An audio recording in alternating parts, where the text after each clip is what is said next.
Class बहुत ही important रहेगा, त्रिकोणमिति का अनुप्रयोग। चलिए, त्रिकोणमिति का अनुप्रयोग आपके लिए बहुत ही इंपॉर्टेंट है। 2026 में आप एग्जाम दीजिएगा तो देखिए क्लास 10th के लिए आप जानते ही हैं, क्लास 10th में आपका एक क्वेश्चन तो आपका फिक्स रहता है हाइट एंड डिस्टेंस से, 5 नंबर में आता है और ऑब्जेक्टिव भी आता है आपको। तो इसलिए इस चैप्टर को देख लेते हैं, क्योंकि इस चैप्टर को भी नजरअंदाज नहीं कर सकते हम लोग, क्योंकि इससे 5 नंबर फिक्स रहता है, 5 नंबर रहता है। एक लॉन्ग क्वेश्चन और शॉर्ट क्वेश्चन तो आपका रहता ही रहता है। तो चलिए बिना देरी किए हुए स्टार्ट करते हैं। तब तक के लिए आप लोग चैनल पर न्यू है तो चैनल को सब्सक्राइब कर लीजिए, अपने दोस्तों में शेयर कीजिए और लाइक भी कर लीजिए, ताकि बोलना ना पड़े बार बार के लाइक कीजिए। आप लोग लाइक कर लीजिएगा, पता है उतना। तो चलिए स्टार्ट करते हैं। देखिए, त्रिकोणमिति में आप लोग को त्रिकोणमिति का अनुप्रयोग में आप लोग को 9.1 का स्टार्ट करते हैं। सबसे पहले इसमें जो जरूरत पड़ने वाली चीज है उसको देख लेते हैं। देखिए, त्रिकोणमिति के अनुप्रयोग में इसमें इंट्रोडक्शन क्लास में यूज कर लिए थे, बता दिए थे। अवनवन कोण, उन्नयन कोण पढ़ लिए होंगे। यदि आप लोग नहीं भी पढ़े, देखिए ये रिवीजन क्लास है, उतना डिटेल्स में नहीं जाएंगे, डिटेल्स में जाएंगे अभी फिलहाल एग्जाम के दृष्टि से देखते हैं, ठीक ना। इसलिए एग्जाम की दृष्टि से इसको देखते हैं, इसलिए उतना डिटेल में नहीं जाएंगे, ठीक ना। तो देखते हैं जो सवाल आपके बोर्ड में सीधा आने वाला है उसी सवाल को देखेंगे। तो चलिए कुछ फिर भी कुछ जान लेते हैं इसके बारे में। पहले तो जान लेते हैं tan 30 डिग्री का मान कितना होता है। tan 30 डिग्री का मान होता है आपका 1/√3। इसका तो यूज नहीं आएगा, ज्यादा तो आएगा आपका tan 45 का मान। tan 45 का मान होता है 1। cot 45 का मान होता है, cot 45 का मान भी होता है 1। ये सब आपका आने वाला है। और sin 30 डिग्री का मान देख लीजिए। sin 30 डिग्री का मान होता है, sin 30 डिग्री का मान होता है आपका 1/√, sin 30 का मान 1/2 होता है, ठीक ना। और आपका sin 30 हो गया। sin 60 डिग्री का मान भी हो सकता है। sin 60 डिग्री का मान आपका √3/2 आएगा। तो ये सबको देख लीजिएगा। और देखिए जब भी देखिए आप यदि पोल को देखिएगा, पोल के नीचे देखिएगा, तो आपका जो आंख और पोल के पास बिंदु, जो मान लीजिए कोई आदमी, ये पोल है और यहाँ पर आप खड़ा है, और यहाँ पर यदि पोल के शिखर को आप देख रहे हैं, पोल के शिखर को देख रहे हैं, तो यहाँ पर आपका जो कोण बनेगा वो कोण आपका उन्नयन कोण बनेगा, ठीक ना। उन्नयन कोण बनेगा। और अवनवन कोण, देखिए कोई बहुमंजिला पट से आपको नीचे की ओर देख रहा है, तो आपके आंख के और क्षैतिज के बीच जो कोण बनता है उसको अवनवन कोण कहते हैं। अवनवन कोण, उन्नयन कोण आप लोग समझ गए। तो चलिए सवाल पर सीधे चलते हैं। तो चलिए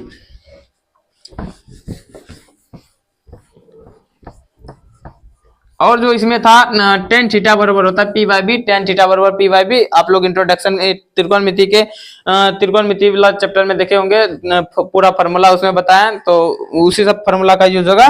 तो चलिए कितना सवाल नंबर आपका जो है, देखिए सबसे पहले बेहतर जो सवाल है जो आने वाला है 9.1 से, देखिए 5 नंबर सवाल को देखते हैं। भूमि से 60 मीटर की ऊंचाई पर एक पतंग उड़ रही है। देखिए भूमि से कितना, भूमि से 60 मीटर की ऊंचाई पर, मान लीजिए आपका भूमि है, क्या है, प्रश्नावली 9.1 को देखते हैं, ठीक ना। प्रश्नावली 9.1 से 5 नंबर को देख लेते हैं, ठीक ना। 5 नंबर सवाल को देखते हैं। इसमें दिया है आपका भूमि से 60 मीटर ऊंचाई पर एक पतंग उड़ रही है। तो आपका ये भूमि रहा, ठीक ना। भूमि से जो पतंग आपका है कितना, 60 मीटर ऊंचाई पर। मान लीजिए यहाँ पर आपका पतंग उड़ रही है, यहाँ पर आपका पतंग है। पतंग भी बना देते हैं ताकि आप लोग अच्छे से समझिएगा। इसका जो ऊंचाई दिया हुआ है, इसका ऊंचाई 60 मीटर है, इसका ऊंचाई 60 मीटर है।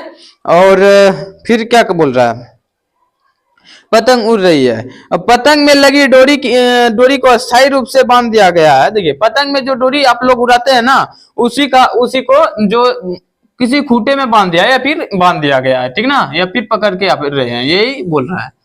तो इसमें ये आपका डोरी है, क्या है, डोरी। इसको आप इस तरह से बांध दिया कि इसमें बोल रहा है कि ढील ढोल नहीं है। मतलब नहीं होता है कि आप रस्सी मतलब पूरा ढील छोड़ दें, ऐसे है, इस तरह से नहीं है आपका, इस तरह से रस्सी है कि वो ढील ढोल नहीं है, ठीक ना। तो और अस्थायी रूप से भूमि से बांध दिया गया है। भूमि के साथ डोरी का झुकाव, देखिए डोरी का जो झुकाव है कितना है, 60 डिग्री का दिया हुआ है। डोरी का झुकाव 60 डिग्री का है। देखिए प्रश्न इसमें नहीं लिख रहे हैं क्योंकि आप लोग के पास एनसीईआरटी बुक तो यूजुअली सबके पास रहता है, तो आप लोग देख लीजिएगा बुक से, आपका एनसीईआरटी बुक देख लीजिए, ये एनसीईआरटी बुक है, इसी से आप लोग सवाल नंबर 9.1 का 5 नंबर करा रहे हैं, ठीक ना। तो इसमें कंफ्यूजन मत रहिएगा कि ये कौन सा सवाल है नहीं है। तो यह मानकर कि डोरी की में कोई ढील डोल नहीं है, डोरी की लंबाई ज्ञात कीजिए। देखिए आपके पास पहले सबसे पहले तो दिया हुआ है ऊंचाई आपका दिया हुआ है। देखिए आपके एग्जाम में ऐसा सवाल नहीं देता है कि जो कि बच्चा परेशान हो, एग्जाम में इस तरह का सवाल मिलता है कि बच्चा से बन जाए, थोड़ा सा दिमाग लगाने की जरूरत पड़ता है, इसलिए आप लोग पहले घबराना नहीं है। और पहले सवाल देखते ही आप लोग को घबराना तो बिल्कुल नहीं है, क्योंकि सवाल को देख करके आप लोग थोड़ा सा विनम्र रहिएगा और उसको ट्राई कीजिएगा। जो सवाल मतलब कठिन होगा तो उसको ट्राई कीजिएगा, बन जाएगा, ठीक ना। क्योंकि एग्जाम में आपको उतना भी डिफिकल्ट नहीं देता है कि बच्चा परेशान हो, थोड़ा बहुत देता है, ठीक है ना। 20% देता है, तो 20% तो आपको छोड़ने का भी बहुत ऑप्शन है। तो चलिए पहले मान लेते हैं, चलिए इसको मान लेते हैं ए पॉइंट, और इसको मान लेते हैं बी, और इसको सी। चलिए इसमें जो मान लिए ये आपका पतंग का ऊंचाई है, पतंग की ऊंचाई है, ठीक ना। तो सबसे पहले मान लीजिए, माना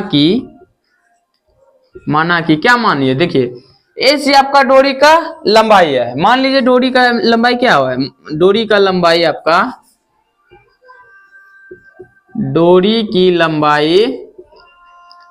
लंबाई आपका ए सी है। ए सी बराबर आपको निकालने के लिए बोल रहा है, ठीक ना। और पतंग की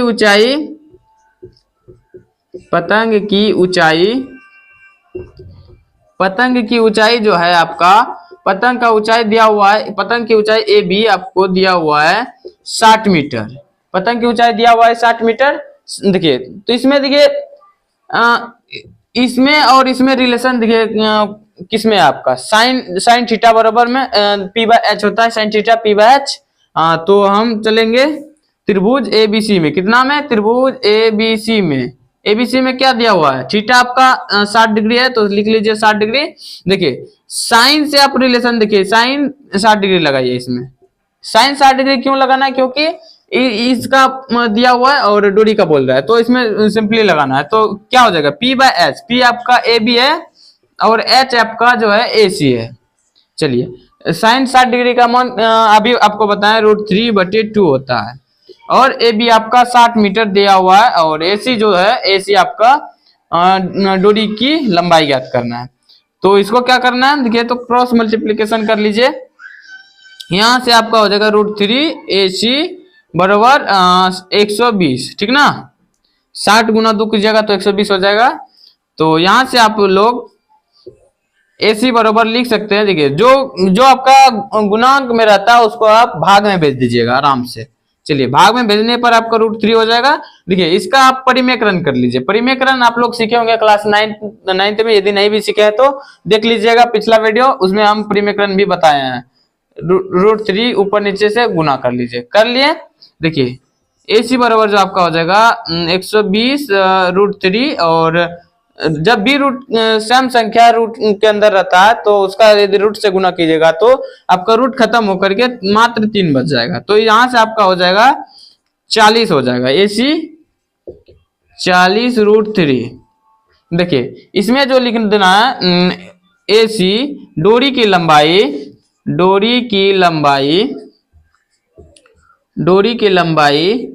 40 √3 मीटर है, 3 मीटर है।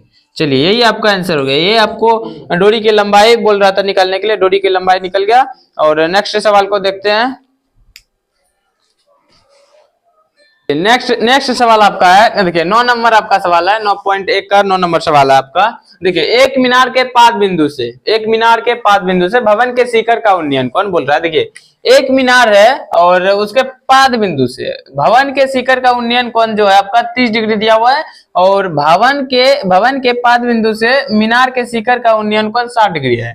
और यदि आपका मीनार जो है 50 मीटर ऊंची है, ठीक ना, तो भवन का ऊंचाई ज्ञात करें। मान लीजिए देखिए आपका जो दिया हुआ है इस तरह से, आपका एक पहले तो मीनार दिया हुआ है जिसकी ऊंचाई 50 मीटर, इसकी ऊंचाई 50 मीटर है, ठीक ना, 50 मीटर है। ये आपका मीनार है, मीनार है, मीनार की ऊंचाई आपको 50 मीटर दिया हुआ है। और जो बोल रहा है मीनार के पाद बिंदु, मीनार के पाद बिंदु कौन सा है, ये वाला मीनार का पाद बिंदु। पाद बिंदु यानी कि क्या होता है, उसका जड़ होता है। देखिए जैसे आपको बोलेगा पोल का पाद बिंदु कौन सा है, पोल का पाद बिंदु उसका जड़ है, ठीक है ना। शिखर बोलेगा तो ऊपर, शिखर बोल देखिए आप लोग सुने भी होंगे, शिखर मतलब ऊपर होता है, ठीक ना। उसके पाद बिंदु से भवन के क्या बोल रहे, भवन के पाद बिंदु मीनार के पाद बिंदु से भवन के शिखर का उन्नयन कोण 30 डिग्री है। यहाँ से जो आपका कोण है, मान लीजिए यहाँ पर आपका भवन होगा, कहाँ पर, ये आपका भवन है, भवन को चाहिए, यहाँ से जो आपका कोण है 30 डिग्री का है। कितना डिग्री का, 30 डिग्री का, ये आपका कोण 30 डिग्री का है। और नेक्स्ट जो बोल रहा है मीनार के शिखर का उन्नयन कोण भवन के पाद बिंदु से, भवन तो ये आपका है भवन, इसको भवन है आपका, भवन के पाद बिंदु से मीनार के शिखर, मीनार का शिखर जो है आपका, ये है आपका मीनार का शिखर, जैसा कि आपको अभी बताएं, ये आपका पाद बिंदु हो गया, ये आपका पाद बिंदु, ये आपका शिखर, ठीक ना, इसको याद रखिएगा। शिखर से भवन के पाद बिंदु से मीनार के शिखर का उन्नयन कोण कितना डिग्री का है, देख लीजिए, ये आपका पोल आपका थोड़ा सा ऊंचा है, यानी मीनार आपका ऊंचाई पर है थोड़ा, इसको ऊंचाई पर कर लीजिए। चलिए जो आपका कोण बन रहा है कितना डिग्री का, 60 डिग्री का। तो क्या बोल रहा है, और मीनार की ऊंचाई 50 मीटर, तो हम लोग पहले ये लिख लिए हैं, और भवन की ऊंचाई ज्ञात करें। देखिए इसमें आपका इधर आपका जो दिया हुआ है मीनार की ऊंचाई दिया हुआ है आपका 50 मीटर, और भवन की आपको ऊंचाई ज्ञात करने के लिए बोल रहा है। तो देखिए इसमें आपका दो फिगर दे रखा है, तो इसमें सबसे पहले जो करना है आपको काम, पहले तो इसका नाम लिख लीजिए, पॉइंट ए बी और सी डी, ठीक ना। इसमें जो आपका बेसिकली एक फिगर तो ये है आपका, ये वाला है, और त्रिभुज बन रहा है बी सी डी और ए बी सी। तो दोनों को देखते हैं। पहले मान लीजिए माना कि मीनार की ऊंचाई क्या आपका, मीनार की ऊंचाई ए बी बराबर दे रखा है आपका 50 मीटर, तो है ही, इसको मानना क्या है, ठीक ना। मीनार की ऊंचाई ए बी बराबर 50 मीटर, तो ये आपका मीनार की ऊंचाई हो गया, ऊंची है, ठीक ना। और भवन की ऊंचाई बराबर, भवन की ऊंचाई आपका डीसी ज्ञात करना है, इसको ज्ञात करना है आपको। चलिए इतना कर लिए। तो आप जो करना है, मान लीजिए भवन का ऊंचाई ये आपका h या x, ये इसको x मान लेते हैं। भवन की ऊंचाई आपको पता चल गया x है, मान लिए, अभी पता नहीं है, ठीक ना, इसलिए मान लिए। तो त्रिभुज देखिए, त्रिभुज DCB से चलता है। सबसे पहले त्रिभुज BCD में आपको क्या, थीटा आपका 30 डिग्री है, थीटा आप लिख लीजिए 30 डिग्री है। तो इतना करने के बाद देखिए ये आपका तो मालूम है, मान लिए x है, तो इतना निकाल लेने के बाद इसको फिर ये वाला त्रिभुज में चल जाएंगे, ABC में चल जाएंगे। तो चलिए वही करते हैं, tan 30 डिग्री लगा दीजिए, tan 30 डिग्री बराबर आपका हो जाएगा P/B, P आपका DC बटे B आपका BC। चलिए इतना करने के बावजूद आपका tan 30 डिग्री का मान होता है 1/√3 बराबर DC आपका x है, तो x लिख लीजिए, और BC आपका कुछ नहीं है, BC का मान प्राप्त होगा। तो यहां से आपका हो जाएगा BC इक्वल टू आपका हो जाएगा x/√3। चलिए इसको समीकरण 1 कर लीजिए। चलिए इतना करने के बावजूद अब चलते हैं फिर से त्रिभुज ABC में आपका जो थीटा है आपका 60 डिग्री है, और इसमें चलता है tan 60 डिग्री लगाता है, tan 60 डिग्री यानी कि P/B, P आपका है AB बटे BC। चलिए tan 60 डिग्री का मान आप लोग पढ़े होंगे √3 लिख लीजिए, और AB आपका दे रखा है 50 मीटर ऊंची है, और BC आपका जस्ट अभी निकला है, BC आपका x बटे √3 है, x/√3। चलिए यहाँ से आप मल्टीप्लाई कीजिएगा, तो हो जाएगा आपका 3 और 50 बटे x, यहाँ से कीजिएगा तो आपका हो जाएगा 3x बराबर 50, और यहाँ से कीजिएगा तो x बराबर हो जाएगा 50 बटे 3। इसको भाग दीजिएगा तो कितना हो जाएगा, देखिए इसमें आपका आंसर, इसका आंसर आपका पूर्णांक में दिया हुआ है तो इसको पूर्णांक में ही करेंगे। तो इसको भाग दीजिएगा तो 16.2/3 हो जाएगा, 3 मीटर।